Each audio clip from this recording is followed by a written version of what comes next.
warahmatullahi wabarakatuh. Oke, jadi di sini kami dari kelompok 2 akan mempresentasikan hasil kerja kami terkait arsitektur kognitif bahasa. Oke, jadi untuk yang pertama, saya Putri Rubanian, NIM nomor absen 022.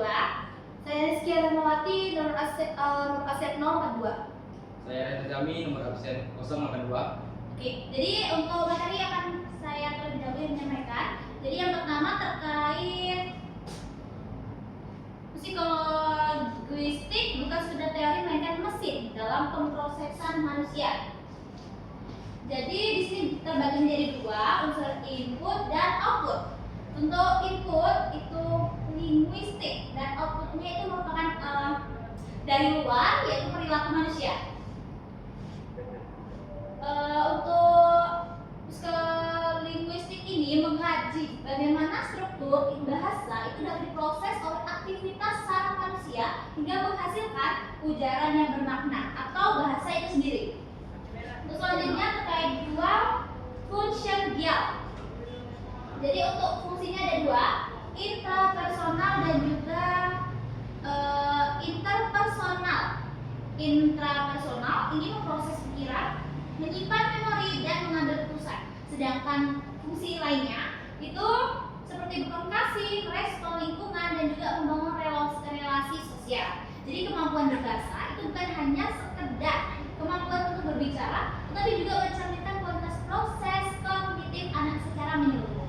Untuk materi selanjutnya itu terkait keajaiban biologis, bagaimana bayi itu dapat memproses bahasa pertama atau biasanya ini tuh disebut dengan D1.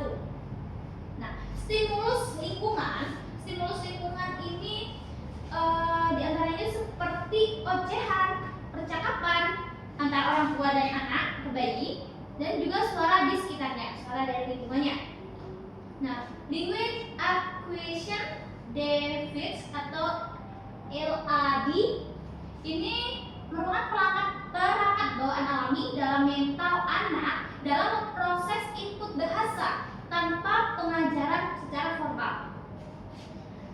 Lalu pemerolehan bahasa pertama itu terjadi secara ilmiah atau secara bawah sadar kita dan berpusat pada maknanya.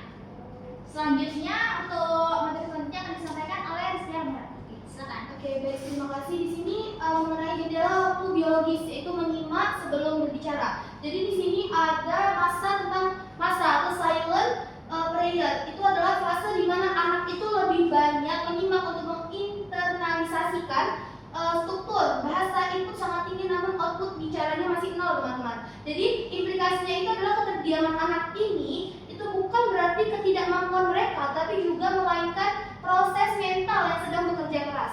Selanjutnya juga dalam periode kritis atau golden age itu adalah penyerapan input bahasa paling optimal.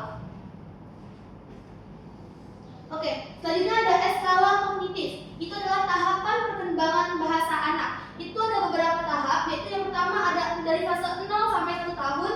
Itu tangisan atau ocehan resepsionis awal, respon awal, komunikasi terjadi sebelum kata pertama diucapkan.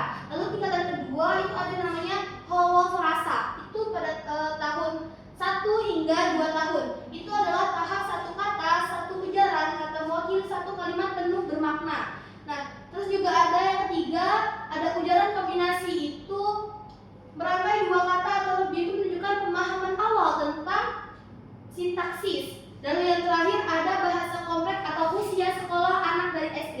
Itu adalah memahami struktur gramatikal yang rumit dan kesadaran pragmatik penuh.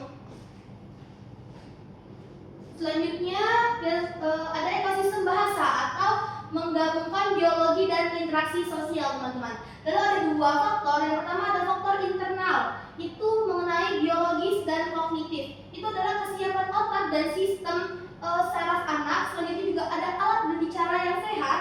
Lalu stabilitas emosi, dan yang terakhir ada peningkatan LAD atau language acquisition device.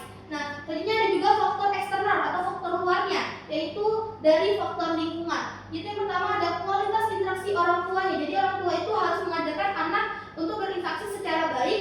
Selanjutnya juga ada intensitas paparan bahasa, dan yang terakhir itu ada dukungan sosial lingkungan. Jadi perangkat bawaan atau LED tadi itu adalah mesinnya, tapi interaksi sosialnya itu adalah bahan bakarnya. Tanpa stimulus eksternalnya juga anak tidak bakal bisa berkembang secara baik dan juga dari kemampuan internalnya. Baik, selanjutnya akan dilanjutkan oleh Kak Rehan. Baik, terima kasih. Di sini saya akan melanjutkan materi pengelolaan dan pembelajaran dua jalur menuju kompetensi bahasa. Jalur pertama yaitu ada pengelolaan akuisition dan pembelajaran learning, yaitu terbagi menjadi kategorinya masing-masing. Ada sifat proses, fokus utama, konteks lingkungan, dan hasil ideal. Sifat proses pada pengelolaan akuisition yaitu alami dan bawah sadar. Sedangkan pembelajaran learning yaitu formal, sadar, dan terstruktur. Pada fokus utama, pengelolaan akuisition itu makna dan komunikasi, pembelajaran learning, kaidah, struktur, dan aturan. Pada kriteria konteks lingkungan, pembelajaran akuisition yaitu keluarga dan internal sosial. Pada pembelajaran learning yaitu kelas dan instruktur. Selanjutnya kriteria hasil ideal. Penguasaan bahasa pertama B1 itu pada pengelolaan akuisition. Pada pembelajaran learning, penguasaan bahasa kedua B2 atau bahasa asing. Selanjutnya ada perada pendidikan formal di sekolah dasar, yaitu ada desain alami. Otak anak didesain untuk belajar melalui makna dan kombinasi nyata. Pada praktik formal, pengajarannya bahasa di kelas sering memaksakan penghafalan struktur dan kaidah kaku. Memaksakan teori tata bahasa pada otak yang sedang dalam tahap perkembangan kombinasi justru menciptakan hambatan belajar. Selanjutnya, sintesis pedagogis menciptakan kelas komunikatif, yaitu dibagi menjadi tiga. Yang pertama, kontekstual dan bermakna. Jadi kontekstual dan bermakna itu jangan mulai dari struktur S atau SPOK. Mulailah dari penggunaan bahasa dalam situasi nyata. Biarkan kaidah dipahami secara internal. Pada kayak stimulus, ciptakan lingkungan visual dan auditory yang membanjiri anak dengan input bahasa positif, memperoleh sinkron dan algen di rumah. Selanjutnya, bebas dari tekanan. Turunkan saringan afektif, rasa takut atau salah tata bahasa. Fokus pada keberhasilan anak menyampaikan pesan, bukan kesempurnaan struktural. Pembelajaran bahasa learning ini yang paling efektif adalah yang berhasil meniru kondisi pengelolaan bahasa akuisition. Selanjutnya, slide terakhir, menghidupkan arsitektur kognitif anak. Jadi, guru pada sekolah dasar itu yang memahami psikolinguistik tidak sekedar mengajarkan aturan berbahasa saja. Mereka menjadi arsitek lingkungan sosial yang menjalankan perangkat bawaan atau LAD di dalam mental setiap anak. Jadi membangun komunikasi dan membangun manusia. Sekian dari kelompok kami tutup. Wassalamualaikum